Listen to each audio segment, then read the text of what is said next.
Саламатсыздарбы урматтуу өнөктөштөр жана кесиптештер. Биз бүгүн 3-чү сабагыбызды баштайбыз. Эгер эскерте кетсек, бул сабактар муниципалдык веб-сайтты кантип башкаруу керек деген темада. Биз буга чейин 1 жана 2 модулдарда жаңылыктар жана ченемдик укуктук актылар бөлүмдөрүн толтуруу боюнча сабакты жаздырганбыз. Ал видео сабактарды сиз биздин каналдан көрсөңүздөр болот. Бүгүн биз сиздер менен бул жердеги негизги модулы дегенден сырткары содержание, бул мазмуну деген биз эң башында айтканбыз. Муниципалдык веб-сайтты башкарууда өзүнүн бөлүмдөрү бар. Башкача айтканда модулдарда жалаң динамикалык маалыматтар жайгаштырылат, ал эми содержаниеде, мазмунунда статикалык. Башкача айтканда модулдарда бат-бат жаңыланып, алмашып туруучу маалыматтар жайгаштырылса, содержаниясында бул бөлүмдө бир жылда, балким бир же болбосо жарым жылда бир маалыматтар жаңыланып турат. Ошол себептен биз бул жак ылдый жагына анча бат-бат кирип турганга эмес, ошол себептен бул жерден сиздер кирип бүгүн ушул сабакты көрсөңүздөр болот. Эң биринчиси, негизгиси, бул биз бүгүн Чүй облусунун Жайыл районуна караштуу Ак Баш атайылдык аймагынын муниципалдык веб-сайтынын негизинде иш алып барабыз. Биз бүгүн сиздердин негизги беттеги муниципальная собственность, башкача айтканда муниципалдык менчик бөлүмүн толтуруу же болбосо горизонталдык түрдө жаздырылган, мисалы мына наш аймак, МСУ, план развития, местный бюджет, муниципальная собственность деген бөлүмдөрүн толтуруу боюнча иш алып барабыз. Анын ичинен биз мисалы наш аймак же МСУ баардыгы тең эле бирдей ыкма менен толтурулат. Ошол себептен бизде бар маалымат бул башкача айтканда муниципальная собственность. Маалыматыбыз бизде орус тилинде болгондуктан биз өзүбүздүн ишибизди дагы орус тилинде алып бармакчыбыз. Анда баштадык. Бул жерде дерево сайта деген бөлүм бар. Ошол жерге киребиз дагы. Адаттагыдай эле тилин аныктап алабыз. Русский же болбосо кыргызча. Бизде маалымат бүгүн орус тилинде, ошол себептен биз русский деген бөлүмгө киребиз дагы. Ал жерден план развития деген алдыда местный бюджет, ана муниципальная собственность деген бөлүм бар. Ошол жерден акырын өтөбүз дагы, галочкага тийбейбиз, корзинага тийбейбиз, ортосунда редактировать деген бөлүмгө киребиз дагы. Ал жерден биздеги бар маалыматты жайгаштырабыз. Сиздерден чоң сураныч, адресное имя же болбосо название страницы деген жерди эч кандай эч нерсе жазбайбыз. Сиздер тийбеңиздер, өзгөртпөңүздөр. Бул жерде сиздердин эч кандай тиешеңиздер жок. Муниципальная собственность дегенди биз кыскартып койдук, анткени негизги бетке батпай калышы мүмкүн, экинчи эме жакка өтүп кетет.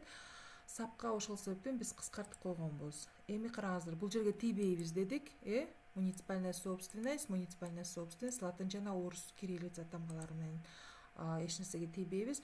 Биздин, тагыраак айтканда, сиздердин негизги маселеңиздер бул содержание страницы деген жерди толтурушуңуздар керек. Анда баштадык. Биздеги бар маалыматка ылайык өзүбүздүн маалыматыбызды буфер обменге, башкача айтканда, өзүбүзгө көчүрүп алабыз дагы. Анан бул жерге адаттагы эле Ctrl-V клавиатура тамгалары менен бул жерге коюп алабыз.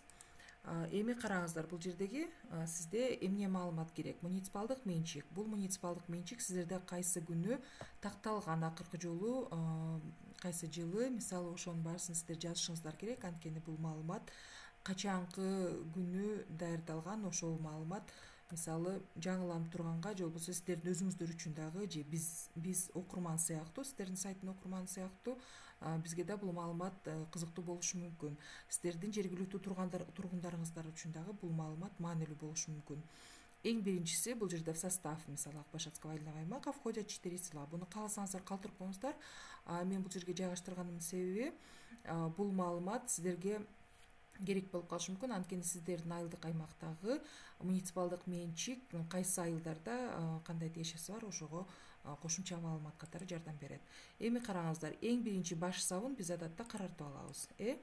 Анан кийин адаттагыдай эле баардыгын белгилеп туруп, Ctrl-A менен, анан кийин размерин бир аз чоңойтуп алсак болот, көлөмүн. Андан сырткары караңыздар. На территории аймака имеются объекты муниципальной собственности. Эгер сиздерде муниципалдык менчиктеги объекттер көп болсо, же болбосо өзүңүздөр кааласаңыздар, бул жердеги таблица функциясы менен алсаңыздар болот. Бирок эскерте кетчү нерсе, ар бир сөздү сиздер ичине өзүңүздөр көчүрүп коюшуңуздар керек болот. Кааласаңыздар мындай эле бир өңчөй белгилеп туруп, анан бул жердеги маркировка, маркированный список деген бар. Бул тизме, ошону мисалы Word'догудай эле командасын сиздер өзүңүздөргө белгилеп алып, анан кийин мынтип белгилеп койсоңуздар болот. Ал эми эгер таблицаны коем десеңиздер, анда бул жерге изображениянын жанында таблица деген өзүнүн свойствосы бар. Ошол жерге кирип туруп эле канча строчка керек. Мисалы шарттуу түрдө 10 дейлик, анан кийин колонка, бул мисалы 2-нү же 3-нү коелук, Анан кийин окейди басабыз. Мындай бизде таблица чыкты. Бул жерге эң биринчисине сиз айталы объект,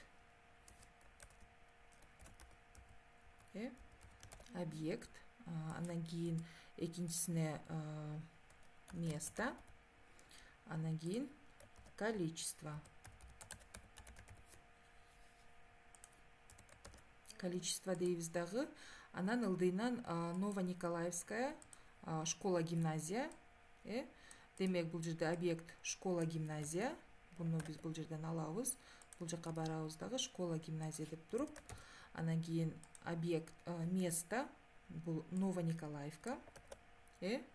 Так, Новониколаевка дейбиз дагы. Анан количество 1. Ушул сыяктуу мисалы Акбашат. Анан кийин бул жерге коебуз. Бул жерге дагы бирөө. Анан бул средняя школа. Так, средняя школа. Жана ушул сыяктуу ылдый түшүрүп кете берсеңиздер болот. Ошонун акырында сиздер бардыгын ушул тизмеге киргизип алсаңыздар болот. Эч кандай кыйынчылыгы жок.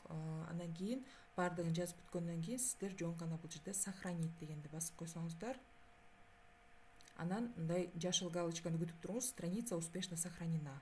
Болду. Башка эч нерсеге тийбейбиз дагы. Анан өзүбүздүн жанагы муниципалдык веб-сайтка киребиз. Ал жерден биз обновить дегенди, перезагрузитти басабыз. Анан мына бизде бул жерде маалыматыбыз чыгып калды. Эгер кааласаңыздар, буну таблица түрүндө кааласаңыздар, бир өңчөй маркировочный тизме сыяктуу эле коюп койсоңуздар болот. Бирок албетте көзгө жагымдуураак таблица. Аны эми өзүңүздөрдөн көз каранды. Кааласаңыздар таблица, кааласаңыздар адаттагыдай эле тизме кылып койсоңуздар болот. Көрүнүп турганыңыздар үчүн чоң рахмат. Эгер сурооңуздар болсо, комментарийге жазып, же болбосо түздөн түз байланышыңыздар болот.